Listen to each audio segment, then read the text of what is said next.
तुम्हें खजूर का टुकड़ा ही देना पड़े, उसको भी अल्लाह के राह में सदका और खैरात करो। खजूर तो बड़ा हो गया, ये खजूर है, ये खजूर नहीं है तुम्हारे पास, आधा खजूर है या उसका एक टुकड़ा है तुम्हारे पास, चौथाई हिस्सा, 1/4 खजूर, एक खजूर का भी चौथाई हिस्सा है आपके पास। अल्लाह के नबी कह रहे हैं कि अगर वो भी तुम्हारे घर पे रखा है, फाजिल है, तो वलौ बिशिक्कि तमरा, तो वो भी किसी न किसी गरीब को या गरीब के बच्चे को दे दो, खिला दो उसको, अपने आप को जहन्नम से बचाओ। खजूर के टुकड़े की हैसियत क्या है? कोई आदमी खजूर का टुकड़ा देगा, पूरा खजूर दे देगा। अल्लाह के नबी कह रहे हैं खजूर तो छोड़ो, वलौ बिशिक्कि तमरा, अगर तुम्हारे पास खजूर का टुकड़ा ही हो तो उसको भी दे दो। यानी इस नेकी को भी हकीर मत समझो, अरे यार क्या है मेरे पास, ये इसका क्या हो जाएगा, एक खजूर का टुकड़ा देंगे तो इसका क्या पेट भर जाएगा बेचारे का, क्या भरेगा? नहीं, अल्लाह के नबी उकसा रहे हैं, उभार रहे हैं, अगर तुम्हारे पास खजूर का टुकड़ा हो तो तुम उसको भी सदका और खैरात करके अपने आप को जहन्नम से बचाओ। फत्तकुन्नार वलौ बिशिक्कि तमरा, अपने आप को दोज़ख से जहन्नम से बचाओ, अगरचे तुम्हारे पास खजूर का टुकड़ा ही क्यों ना हो, सदका और खैरात करने के लिए करो। वो हदीस याद है ना, बुखारी की, हजरत आयशा फरमाती है कि मेरे पास एक मांगने वाली आई, जाअतनी साइला, मेरे पास मांगने वाली आई, वमाहा सबियान, उसके साथ 2 छोटे छोटे बच्चे थे, मांगने लगी, मेरे पास एक खजूर थी, मैंने वो खजूर लाकर उस औरत को दे दिया, उस खजूर ने उसके 2 टुकड़े कर दिए, एक टुकड़ा इस बच्चे को दे दिया, एक टुकड़ा इस बच्चे को दे दिया, एक टुकड़ा इस बच्चे को दे दिया, एक टुकड़ा इस बच्चे को दे दिया, और अपना खुद नहीं खाया। उन दोनों बच्चों ने आधी आधी खजूर खा ली और चली गई वो औरत अपने बच्चे को लेकर, बच्चों को। अल्लाह के नबी सल्लल्लाहु अलैहि वसल्लम जब घर में आए तो हजरत आयशा ने पूरा मंजर बयान फरमाया, तो अल्लाह के नबी सल्लल्लाहु अलैहि वसल्लम ने फरमाया वजबत अलैहिल जन्ना, आयशा जो औरत अपने बच्चों के खाने पीने की आजमाइश में मुब्तला कर दी गई, जो अपने बच्चों की परवरिश में आजमाई गई और उस आजमाइश में पूरी उतरती है, उस औरत के ऊपर जन्नत वाजिब है। यानी उस औरत ने खुद भूखा रहकर अपने बच्चों को आधी आधी खजूर दे दी, अपने बच्चों को टुकड़े दे दिए खजूर के, खुद भूखी रह गई, अल्लाह ताला ने उस औरत पर जन्नत वाजिब कर दी, यानी उस औरत के ऊपर जन्नत फर्ज हो गई, जन्नत वाजिब हो गई। गौर कीजिए, खजूर का एक खजूर थी, हजरत आयशा ने वही दे दी। अब आप कहोगे एक खजूर में क्या होता है, ना औरत का पेट भरा ना बच्चों का, लेकिन हजरत आयशा ने एक खजूर थी वही दे दी। मुस्लिम शरीफ की हदीस में 3 खजूरों का जिक्र है, एक खजूर उस औरत, 3 खजूर हजरत आयशा ने उस औरत को दे दी, उस औरत ने एक खजूर इस बच्चे को दे दी, एक खजूर इस बच्चे को दे दी, और एक खजूर अपने खाने के लिए रख ली, बच्चों ने अपनी अपनी खजूरें खा ली, और माँ जब खजूर खाने लगी तो बच्चे अपनी माँ के खजूर पर झपट पड़े, माँ को रहम आ गया, माँ ने देखा कि बेटों ने, मेरे बच्चों ने अपनी अपनी खजूरें खा ली, लेकिन अभी भूखे, तो माँ ने अपनी खजूर नहीं खाई, बल्कि उस खजूर के 2 टुकड़े करके आधी इसको दे दी, आधी इसको दे दी, और उन बच्चों ने ये आधी आधी खजूर भी खा ली और माँ ने खुद कुछ नहीं खाया। जब हजरत आयशा ने ये मंजर अल्लाह के नबी को बताया तो अल्लाह के नबी की आंखों में आंसू आ गए और रोते हुए फरमाया वजबत अलैहिल जन्ना, इस औरत ने अपने ऊपर जन्नत वाजिब कर दी। किसी भी नेकी को हकीर मत समझो, छोटी से छोटी नेकी को भी हकीर मत समझो। हजरत अबू बकर सिद्दीक के दौरे खिलाफत में कहत पड़ गया, कहत मतलब सूखा, लोगों के पास खाने पीने के लिए अनाज नहीं है, गल्ला नहीं है, सूखा पड़ गया। अबू बकर का जमाना है, हजरत उस्मान गनी रज़ी अल्लाह ताला अन्हु के पास मुल्क शाम से गल्ला लदा हुआ ऊंट आए थे जिस पर गल्ला लदा हुआ था, और ऊंट कितने थे? 1000, 100 नहीं, 10-20 नहीं, 100-200 नहीं, 1000 ऊंट था जिस पर अनाज लदा हुआ था, गल्ला लदा हुआ था। जब मदीने के ताजिरों को पता चला कि अब उस्मान गनी के पास 1000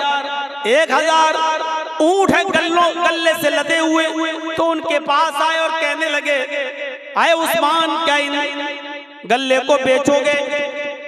हजरत उस्मान ने कहा मुझे प्रॉफिट क्या दोगे, नफा क्या दोगे? फरमाया आपके 10 रुपए का माल हम 12 रुपए में लेने के लिए तैयार हैं। 10 दिरहम का माल 12 दिरहम में लेने के लिए तैयार हैं। हजरत उस्मान ने फरमाया फिर छोड़ो, मुझे इससे भी ज्यादा प्रॉफिट मिल रही है।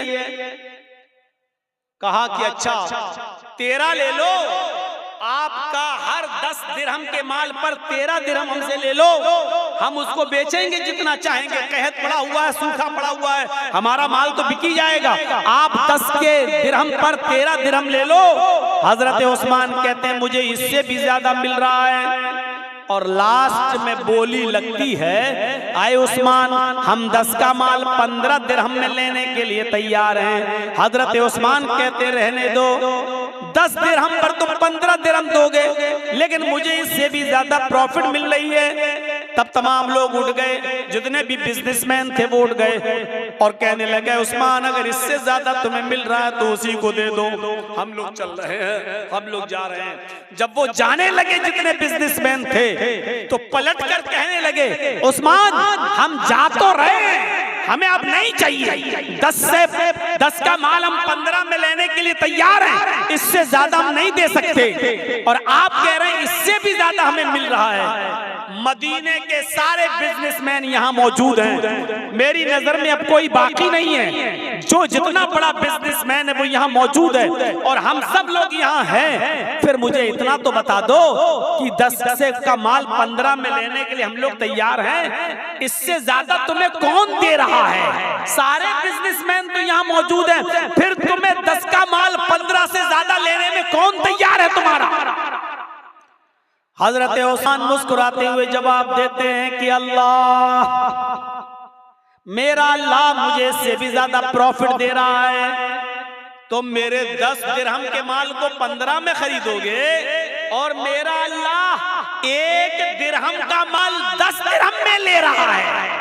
तुम 10 का 15 दोगे और मेरा रब 10 का 100 दे रहा है, 1 का 10 दे रहा है। तुम 10 दिरहम का माल 15 दिरहम में ले रहे हो और मेरा रब 10 दिरहम का माल 100 दिरहम में ले रहा है।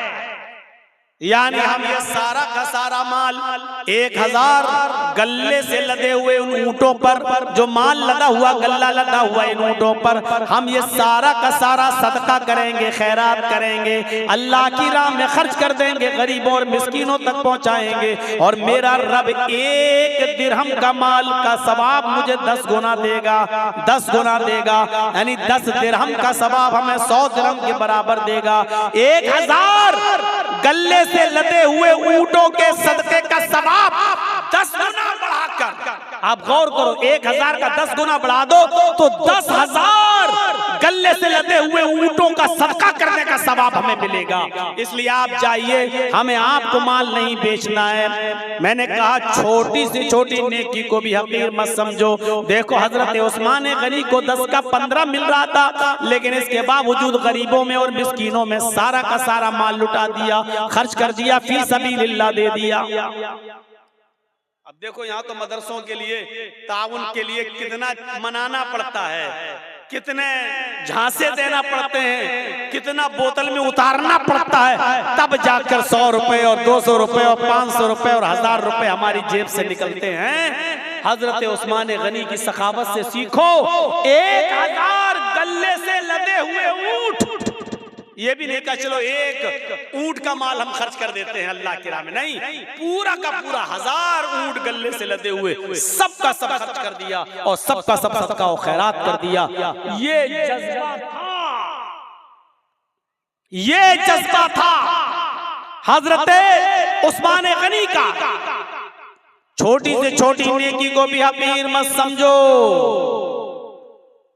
हजरत अबू बकर सिद्दीक के दौरे खिलाफत में, हजरत अबू बकर सिद्दीक के दौरे खिलाफत में हजरत उमर का मामूल ये था कि रात में उठते, सुनिए, रात में उठते और तहज्जुद की नमाज पढ़ने के बाद फजर की नमाज से पहले, फजर की नमाज से पहले तहज्जुद की नमाज पढ़ने के बाद वो रात में निकल जाते और एक बूढ़ी औरत के घर पे जाते, उसके बर्तन साफ कर देते, उसके कपड़े धुल देते और उसके घर में झाड़ू लगा दिया करते थे।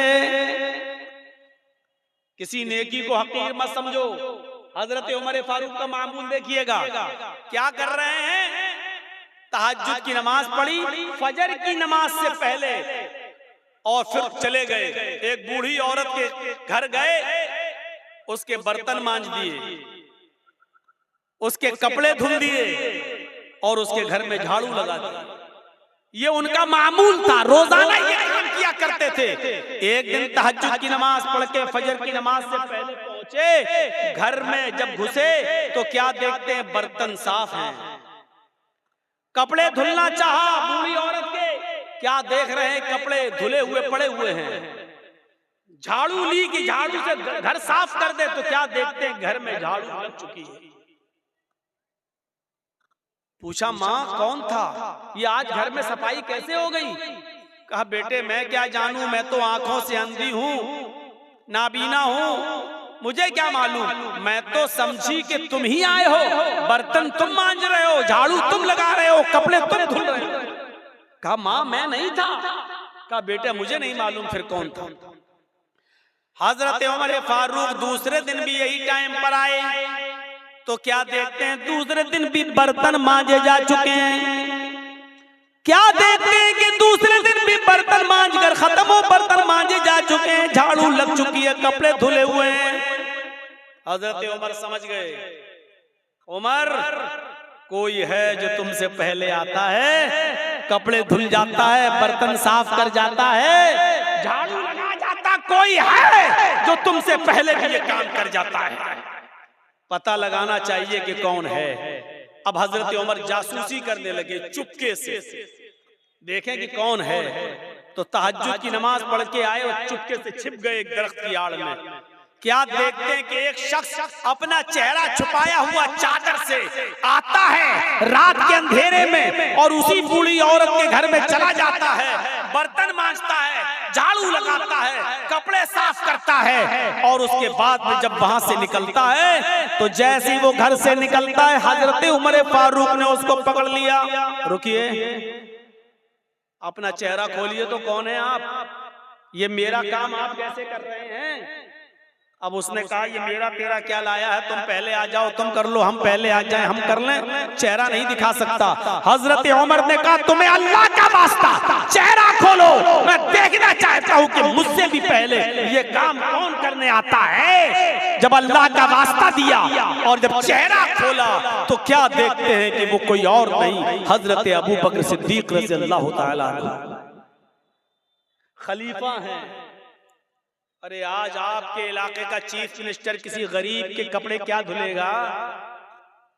आपके यहाँ का मामूली मुखिया और सरपंच भी, आपके इलाके का मामूली मुखिया और मामूली सरपंच भी किसी गरीब के, किसी बूढ़ी औरत के कपड़े अपने हाथ से नहीं धुल सकता है। हजरत अबू बकर सिद्दीक रज़ियल्लाहु ताला अन्हु खलीफतुल मुस्लिमीन हैं, खलीफतुल मोमिनीन हैं। और क्या हजरत उमर देखते हैं कि कौन कपड़े साफ कर रहा है? अबू बकर सिद्दीक। कौन है अबू बकर सिद्दीक जो बर्तन मांज रहे हैं? कौन है जो घर में झाड़ू लगा रहा है? अबू बकर सिद्दीक। मेरे प्यारे साथियों, मैं बताना यही चाहता था कि किसी भी नेकी को हकीर मत समझो, छोटी से छोटी नेकी, ये झाड़ू लगाना मेरे भाई ये एक मामूली नेकी है, लेकिन हजरत अबू बकर सिद्दीक झाड़ू लगा रहे हैं। बर्तन मांज देना कोई बहुत बड़ा काम नहीं है। अगर किसी आदमी को अपनी इंसल्ट का ख्याल हो तो भले ही ना मांजे, वरना बर्तन मांजना कोई बहुत बड़ा काम नहीं है। बर्तन मांज देना, कपड़े धुल देना, झाड़ू लगा देना, ये कोई बहुत बड़ा काम नहीं है। लेकिन हजरत अबू बकर इन कामों को भी हकीर नहीं समझा करते थे, हजरत उमर इन कामों को भी हकीर नहीं समझा करते थे। इसलिए फरमाया, कोई भी छोटा सी छोटी नेकी को भी हकीर मत समझो। खजूर ना हो, खजूर का टुकड़ा ही सबका खैरात करो। मेरे प्यारे साथियों, इन चीजों को अपने जहन में रखिए, इन चीजों को अपने जहन में रखिए। मुसलमान वो होता है जो छोटी से छोटी नेकी को भी मामूली नहीं समझता है। और मुसलमान मोमिन वो होता है जो छोटे से छोटा गुनाह को भी पहाड़ समझता है। एक चीज याद रखिएगा, मुसलमान कौन होता है? जो छोटी से छोटी नेकी को भी हकीर ना समझे। मुसलमान कौन होता है? जो छोटे से छोटे गुनाह को पहाड़ के बराबर समझे, बहुत बड़ा समझे। और मुनाफिक कौन होता है? जो बड़े से बड़े गुनाह को भी मामूली समझे। मुनाफिक कौन होता है? जो बड़े से बड़े गुनाह को भी ये समझे कि नाक पर मक्खी बैठी थी, ऐसे उड़ाया और उड़ गई। यानी बड़े से बड़े गुनाह को भी वो समझता है जैसे नाक पर बैठी हुई मक्खी को उड़ा दिया। ये मुनाफिक होता है, मुनाफिक। अंदाजा लगा रहे हैं आप? मुसलमान कभी छोटी से छोटी नेकी को भी हकीर नहीं समझता और कोई छोटे से छोटे गुनाह को भी मामूली नहीं समझता, बल्कि बहुत बड़ा गुनाह समझता है। सहाबा किराम फरमाते हैं, आए लोगों, जिन गुनाहों को तुम मामूली समझकर कर जाते हो, हम अल्लाह के नबी के जमाने में, हम रसूलुल्लाह सल्लल्लाहु अलैहि वसल्लम के जमाने में, हम छोटे से छोटे और मामूली से मामूली गुनाह को भी पहाड़ के बराबर समझा करते थे, पहाड़ के बराबर जाना करते थे। हम नबी अकरम सल्लल्लाहु अलैहि वसल्लम के जमाने में मामूली से मामूली गुनाह को भी पहाड़ के बराबर समझा करते थे। और मुसलमान की पहचान ये है कि उसके सामने एक रास्ता मुसीबत का हो और दूसरा रास्ता मासियत, गुनाह और नाफरमानी का हो। एक रास्ता तो हो मुसीबत का, परेशानी का, और दूसरा रास्ता हो गुनाह का। तो मुसलमान वो होता है जो मुसीबत के रास्ते को इख्तियार कर लेता है, लेकिन गुनाह के रास्ते को इख्तियार नहीं करता। अब मैं मिसाल दूंगा, जरा सुनिएगा मेरे प्यारे साथियों। मुसलमान वो होता है जिसके सामने अगर दो रास्ते आ जाएं, एक तरफ परेशानी का रास्ता, मुसीबत का रास्ता, और दूसरी तरफ गुनाह का रास्ता। कोई काम करने में परेशानी है और उस काम को न करने में ऐशो आराम है, ऐशो आराम है, लेकिन गुनाह है। तो मुसलमान वो होता है जो परेशानी और मुसीबत का रास्ता इख्तियार करता है। हजरत यूसुफ अलैहिस्सलातु वस्सलाम को देखिए, छोटे हैं, बच्चे हैं, और उनके भाइयों ने बरगला लिया अपने माँ बाप को, अपने बाप याकूब अलैहिस्सलाम को बहका दिया। है हमारे अब्बू, हम यूसुफ को अपने साथ ले जाते हैं जंगल में, हमारे साथ खाएगा, पिएगा, खेलेगा, दौड़ेगा। आप यूसुफ को अपने पास रखते हैं हर वक्त, हमारे साथ भी तो उसको मार भेजिए, जरा सैरो तफरी करे, चले फिरे, घूमे, टहल कर देखे। और बाप ने बहुत मना किया, लेकिन बेटों ने मना लिया और बाप ने हजरत यूसुफ अलैहिस्सलातु वस्सलाम को भाइयों के साथ, बेटों के दूसरे बेटों के साथ भेज दिया कि जाओ, ले जाओ, लेकिन याद रखना, ख्याल रखना, यूसुफ का छोटा बच्चा है, देखो। और जब ये लोग जंगल के अंदर पहुंच जाते हैं तो अब सलाह मशवरा करते हैं कि यूसुफ को क्या करें। फिर एक आदमी फैसला करते हैं कि मारना ठीक नहीं है, कत्ल करना ठीक नहीं है, यूसुफ को हम एक वीरान कुएं में डाल देते हैं, यूसुफ को हम एक अंधे कुएं में फेंक देते हैं। कोई आएगा और उठाकर यूसुफ अलैहिस्सलाम यूसुफ को ले जाएगा, फिर वो अपने यहाँ पालेगा, पोसेगा, बड़ा करेगा। हमें क्या मतलब, हमसे तो एक मुसीबत चल जाएगी। हमारे वालिदैन, हमारे माँ बाप, हमारे बाप याकूब यूसुफ से मोहब्बत करते हैं और वो जगह हमें अपने दिल में नहीं देते तो जो यूसुफ का मकाम है। फिर उन लोगों ने आज़म मुसम्मम कर लिया और यूसुफ अलैहिस्सलातु वस्सलाम को एक कुएं के अंदर फेंक दिया, कुएं में डाल दिया।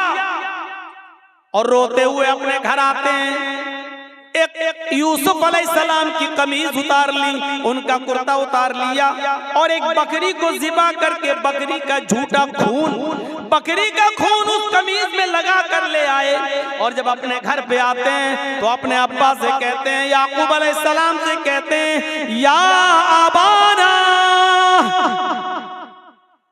आए हमारे अब्बू जान,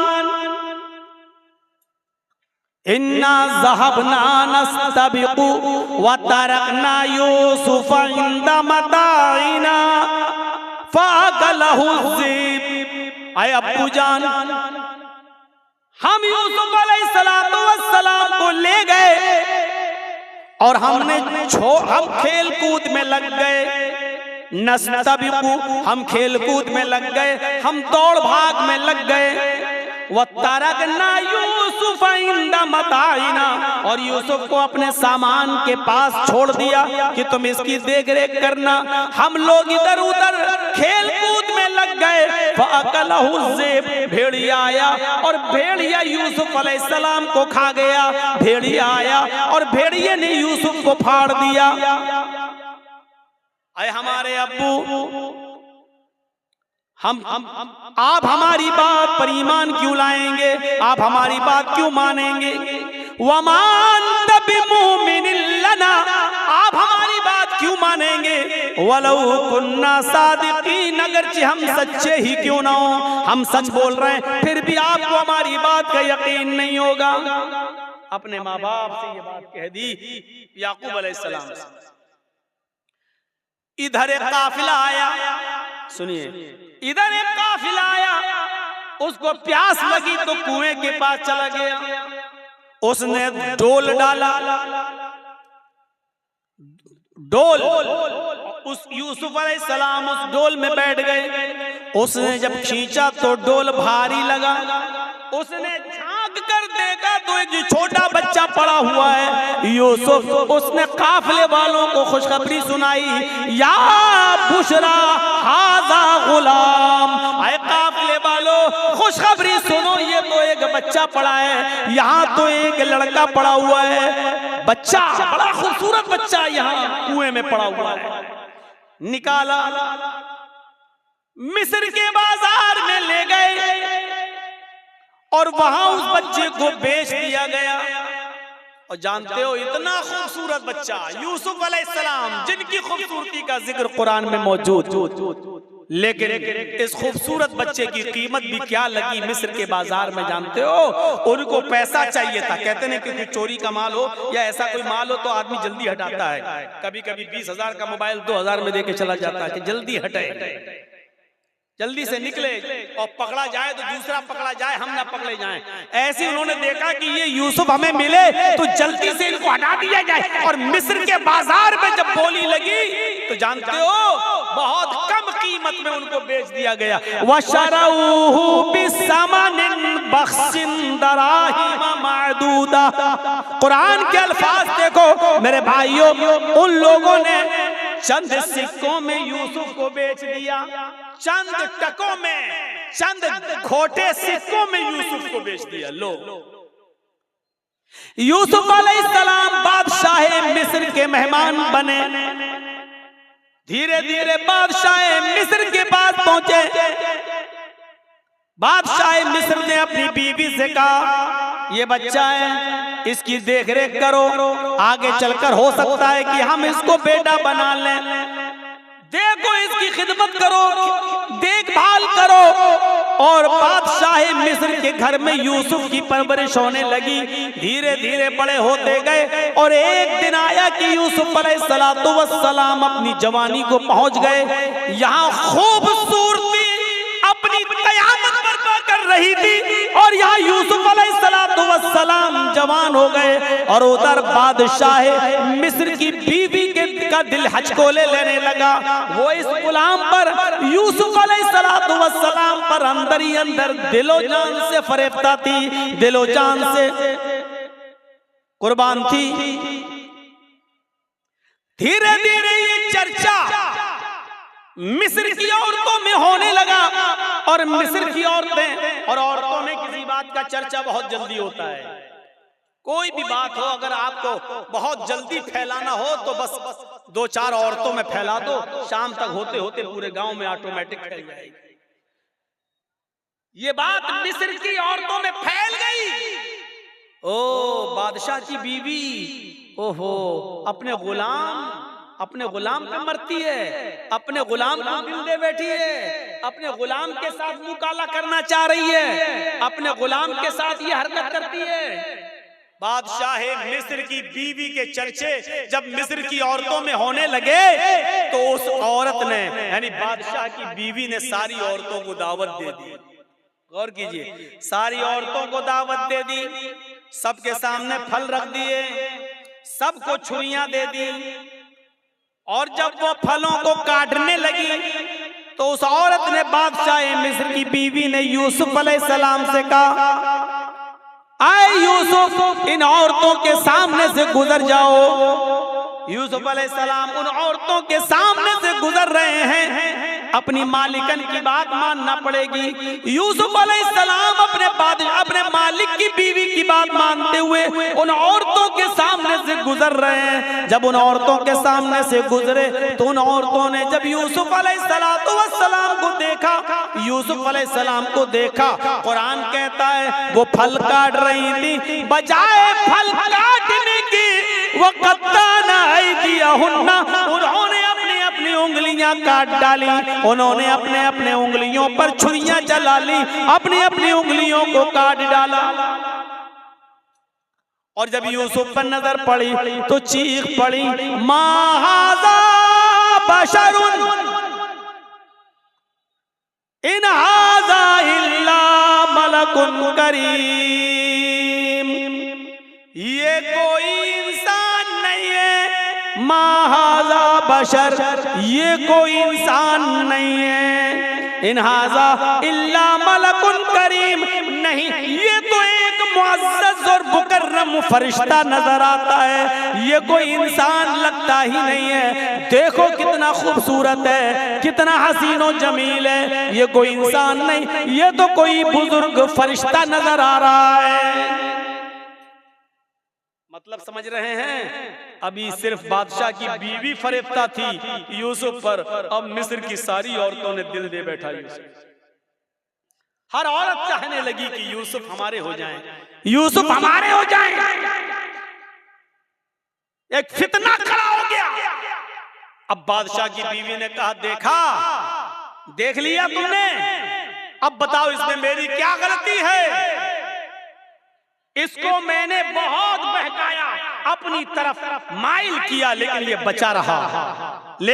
बचा रहा, और फिर यूसुफ के सामने धमकी देती है बादशाह की बीवी, आए औरतों, आए मिस्र वालियों, सुनो, अगर यूसुफ ने मेरी बात नहीं मानी, मेरी ख्वाहिश पूरी नहीं की, मैं इससे जो चीज चाहती हूँ, अगर मेरा मुतालबा इस बच्चे ने, इस लड़के ने, इस गुलाम ने अगर पूरा नहीं किया तो ये जेल में सड़ेगा, या सख्त से सख्त सजा मैं इसको दिलाऊंगी, सख्त से सख्त सजा दिलवाऊंगी, या जेल में सड़ेगा।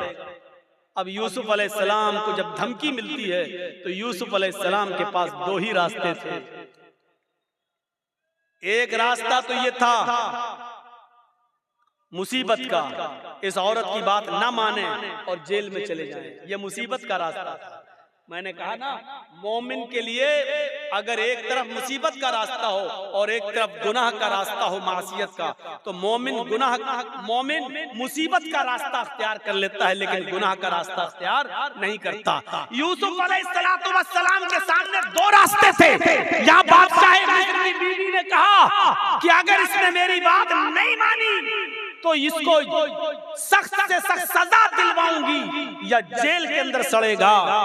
यूसुफ अलैहिस्सलाम के पास दो ही रास्ते थे। एक रास्ता ये था कि बादशाह की बीवी की बात मान ले और जो वो कह रही है उसकी मर्जी को पूरा कर दे। अगर ऐसा कर लेते, बादशाह की बीवी की बात मान लेते, तो पांचों उंगली घी में थी।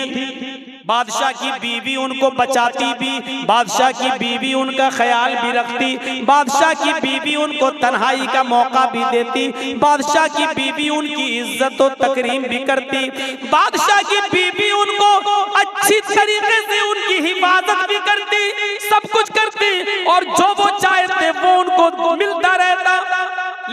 रास्ता गुनाह का रास्ता था, ये रास्ता मासियत का रास्ता था। अब दूसरा रास्ता यूसुफ अलैहिस्सलाम के सामने ये था कि मैं इस गलत रास्ते पर नहीं चलूंगा।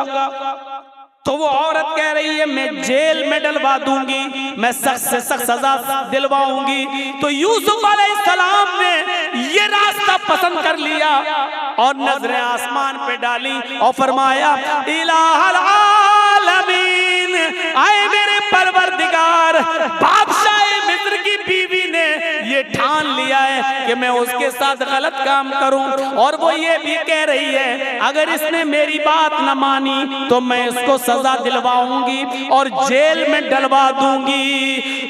रब्बिस्सिज्नु अहब्बु इलैया मिम्मा यदऊननी इलैहि, आए मेरे परवरदिगार, आए मेरे अल्लाह, आए मेरे रब, मुझे जेल में जाना ज्यादा पसंद है। रब्बिस्सिज्नु अहब्बु इलैया मिम्मा यदऊननी इलैहि, आए अल्लाह मुझे जेल ज्यादा महबूब है, मुझे जेल में जाना ज्यादा पसंद है बनिस्बत उसके जिस बुरे काम की तरफ ये औरतें मुझे बुला रही हैं और बादशाह मिस्र की बीवी मुझे चाह रही है। इस काम के करने से बेहतर और ज्यादा अच्छा मेरे लिए ये है कि मैं जेल में चला जाऊं।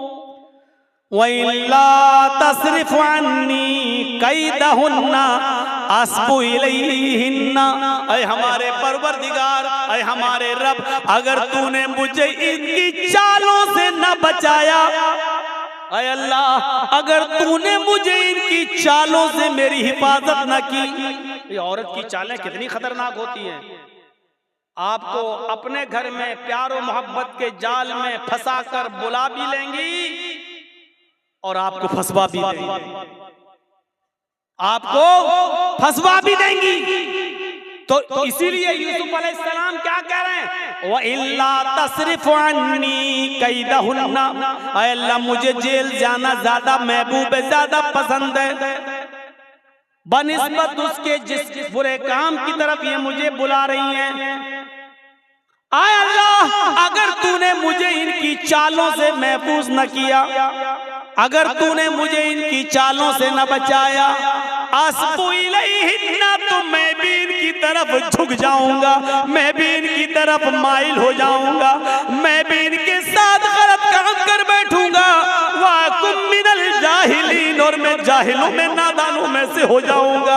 ऐ अल्लाह मैं जाहिलों और नादानों में से हो जाऊंगा, इसलिए अल्लाह मुझे इनके शर्र फितन से और इनकी चालों से तू मेरी हिफाजत फरमा। इस वाक़े की रोशनी में जो कुरान की आयत से मैंने साबित किया है, क्या पता चलता है मेरे भाइयों कि मोमिन वो होता है कि जिसके सामने एक तरफ मुसीबत का रास्ता हो और एक तरफ गुनाह का रास्ता हो, तो वो मुसीबत को उठाना और परेशानी को मोल लेना ये ज्यादा बेहतर समझता है, लेकिन गुनाह को अख्तियार नहीं करता है। ये मोमिन की निशानी है। हमारे और आपके पास ये निशानियां हैं। क्या हम मोमिन हैं? क्या हम ऐसा करते हैं? इसलिए याद रखिए मेरे साथियों, गुनाहों की दलदल से बचिए, गुनाहों की दलदल से बचिए और अल्लाह रब्बुल आलमीन को पुकारते रहिए, अपने गुनाहों की तौबा और माफी मांगते रहिए कि अल्लाह रब्बुल आलमीन फरमाता है कुल या इबादियल्लज़ीना असरफू अला अनफुसिहिम ला तक़नतू मिर रहमतिल्लाह। ऐ मोहम्मद सल्लल्लाहु अलैहि वसल्लम मेरे बंदों से कह दो या इबादियल्लज़ीना असरफू अला अनफुसिहिम, आए अल्लाह के बंदो अगर तुमने गुनाह कर करके, अगर तुमने जुल्म कर करके, अगर तुमने अय्यारियों मक्कारियां कर करके गुनाह कर डाले और जमीन और आसमान भी भर लिए, अपनी जानों पर तुमने जुल्म किया, अपनी जानों पर तुमने जुल्म किया है और तुम हद से आगे बढ़ चुके हो, ला तक़नतू मिर रहमतिल्लाह, कह दो आए अल्लाह के बंदो अल्लाह की रहमत से ना उम्मीद मत हो जाओ, अल्लाह की रहमत से ना उम्मीद मत हो। अल्लाह रब्बुल आलमीन तुम्हारे गुनाहों को अब भी माफ कर देगा, बशर्त ये कि तुम सच्चे दिल से तौबा करो, इस्तिग़फ़ार करो। मेरे भाइयों याद रखिए मैंने खुतबा मसनूना के बाद जो आयत पढ़ी है वो इसी से मुताल्लिक है, तौबा और इस्तिग़फ़ार से। या अय्युहल्लज़ीना आमनू तूबू इलल्लाहि तौबतन नसूहा असा रब्बुकुम अन युकफ्फिरा अन्कुम सय्यातिकुम व युदखिलकुम जन्नातिन तजरी मिन तहतिहा अल-अनहार। अल्लाह रब्बुल आलमीन क्या फरमा रहा है? आए मुसलमानों, आए ईमानों वालों, तुम अल्लाह से खालिस और सच्ची तौबा करो। तूबू इलल्लाहि तौबतन नसूहा। आए ईमानों वालों, तुम अल्लाह से खालिस और सच्ची तौबा करो। खालिस और सच्ची तौबा क्या होती है? तौबतन नसूहा क्या होती है? तौबा के मफहूम में ये दो चीजें शामिल, तीन चीजें शामिल हैं। अगर कोई आदमी अल्लाह से तौबा करता है और ये तीन चीजें उसकी तौबा में शामिल नहीं है तो वो तौबा नहीं है। कोई गुनाह हो गया, अल्लाह तौबा तौबा तौबा तौबा तौबा, ये तौबा नहीं है। बहुत से लोगों को आपने देखा होगा, कोई गुनाह कर बैठे, तौबा तौबा तौबा, ये तौबा नहीं। तौबतन नसूहा में तीन चीजें शामिल हैं।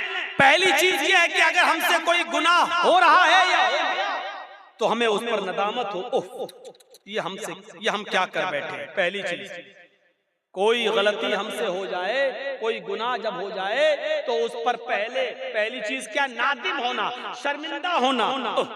ये हमसे क्या हो गया अल्लाह, ये हमसे क्या हो गया, पहली चीज। और दूसरी चीज, जो गुनाह कर रहे हैं उसी वक्त उसको छोड़ दे। मान लीजिए शराब पी रहे हैं, 2 ही घूंट पिए थे, ये मुझसे क्या हो गया, तौबा तौबा अस्तगफिरुल्लाह, ये क्या हो गया, ये तो हराम चीज है। पहली चीज शर्मिंदगी, और दूसरी अब ना पिया, फौरन छोड़ दे, दूर कर दे, तर्के गुनाह फौरन उसी वक्त। और तीसरी चीज इसमें क्या शामिल है?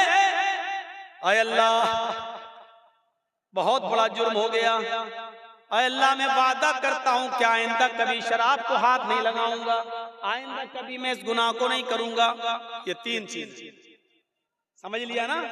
पहली चीज शर्मिंदगी हो, अल्लाह ये मुझसे क्या हो गया।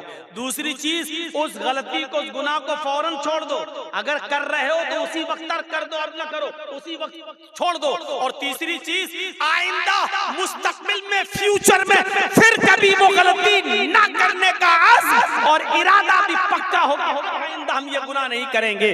ये तीन चीजें जब तक हमारी तौबा में शामिल नहीं होंगी, मेरे प्यारे साथियों, हमारी तौबा नहीं होगी। तौबा तो है लेकिन तौबतन नसूहा नहीं है। अल्लाह ने फरमाया, या अय्युहल्लज़ीना आमनू तूबू इलल्लाहि तौबतन नसूहा। आई ईमानो वालों, तुम अल्लाह से तौबा करो सच्ची और खालिस। जब तुम सच्ची और खालिस तौबा करोगे तो आसा रब्बुकुम अन युकफ्फिरा अन्कुम सय्यातिकुम, तो अल्लाह तुम्हारे गुनाहों को मिटा देगा। आसा रब्बुकुम अन युकफ्फिरा अन्कुम सय्यातिकुम, तो अल्लाह तुम्हारे गुनाहों को मिटा देगा। व युदखिलकुम जन्नातिन तजरी मिन तहतिहा अल-अनहार, जब तुम खालिस अल्लाह से सच्ची तौबा करोगे तो अल्लाह तुम्हें ऐसी जन्नतों में दाखिल कर देगा जिसके नीचे नहरें बह रही होंगी, जिसके नीचे नहरें जारी होंगी। तौबा कौन करता है? मुसलमान। तौबा कौन करता है? मोमिन। क्योंकि अल्लाह तबारक व तआला ने इंसान को दोनों सलाहियतें देकर भेजा है। आज मैं तुम्हें एक ऐसी चीज बतला रहा हूं, इसको अगर समझ लिया तो बहुत कुछ समझ लोगे। अल्लाह ने इंसान को दोनों सलाहियतें देकर भेजा है। अल्लाह ने इंसान को अच्छे काम करने की सलाहियत भी दी है और अल्लाह ने इंसान को बुरे काम करने की सलाहियत भी दी है। इंसान को अच्छे काम करने की ताकत भी दी है और बुरे काम करने की भी ताकत दी है। अल्लाह ने इंसान को नेकियां करने की भी सलाहियत है और गुनाह की भी सलाहियत दी है। हाँ, और गुनाह करने की सलाहियत दी है तो गुनाहों से बचने की भी सलाहियत है। इंसान नेकियां कर सकता है तो बुराई भी कर सकता है, दोनों सलाहियतें हैं। इंसान बुराइयां कर सकता है तो बुराइयों से बचा भी सकता है अपने आप को। ये दोनों सलाहियतें देकर अल्लाह ताला ने इंसान को भेजा है। ये सलाहियत अल्लाह ने फरिश्तों के अंदर नहीं रखी है। अल्लाह ने फरिश्तों को सिर्फ नेकियां करने की सलाहियत दी है गुनाह करने की सलाहियत फरिश्तों के पास नहीं है। किसी फरिश्ते से कहो जुआ खेल के दिखाओ, तो कोई फरिश्ता जुआ नहीं खेल सकता। किसी फरिश्ते को कभी आपने सुना है कि उसने शराब पी? नहीं पी सकता। क्यों? क्योंकि अल्लाह ताला ने फरिश्तों को गुनाह करने की सलाहियत दी ही नहीं है। अल्लाह ने इंसान को गुनाह करने की भी सलाहियत दी और नेकी करने की भी सलाहियत दी, और यही इंसान का कमाल है। कमाल जानते हो, इंसान के मुकम्मल होने की दलील यही है। फरिश्ते मुकम्मल नहीं है, इंसान मुकम्मल है। इसीलिए अल्लाह ताला ने इंसान का दर्जा फरिश्तों से भी बुलंद रखा है, बुलंद फरिश्तों से भी बुलंद रखा है। क्यों? क्योंकि फरिश्तों ने अल्लाह को देखा, फरिश्तों ने जन्नत देखी, फरिश्तों ने जहन्नम देखी। फरिश्तों ने तो जन्नत जहन्नम देखी है। अगर वो अल्लाह की हर वक्त इबादत करते हैं तो ये कोई कमाल नहीं है। कमाल तो ये है कि हमने और आपने और मुसलमानों ने जन्नत नहीं देखी फिर भी जन्नत में जाने की ख्वाहिश, जहन्नम नहीं देखी फिर भी जहन्नम से बचने की ख्वाहिश, जहन्नम नहीं देखी फिर भी दुआ करते हैं रब्बना आतिना फिद दुनिया हसनतन व फिल आखिरति हसनतन व क़िना अज़ाबन नार। ऐ अल्लाह हमको दोज़ख के अज़ाब से बचा ले। हमने और आपने दोज़ख जहन्नम नहीं देखी फिर भी ये दुआ करते हैं रब्बना सिर्फ अन्ना अज़ाब जहन्नम इन्ना अज़ाबहा काना गरामा। ऐ अल्लाह जहन्नम का अज़ाब हमसे फेर दे, जहन्नम का अज़ाब हमसे हटा ले। इन्ना अज़ाब काना गरामा, तेरा अज़ाब बहुत ही ज्यादा सख्त और चिमटने वाला है। ये हमें और आपको ये दुआ करना पड़ती है। क्यों? हालांकि जहन्नम देखी नहीं है। एक बूढ़ा आदमी है और वो अंधा है। एक अंधा आदमी जा रहा है और रास्ते से खूबसूरत लड़की चली आ रही है, खूबसूरत हसीन और जमील बला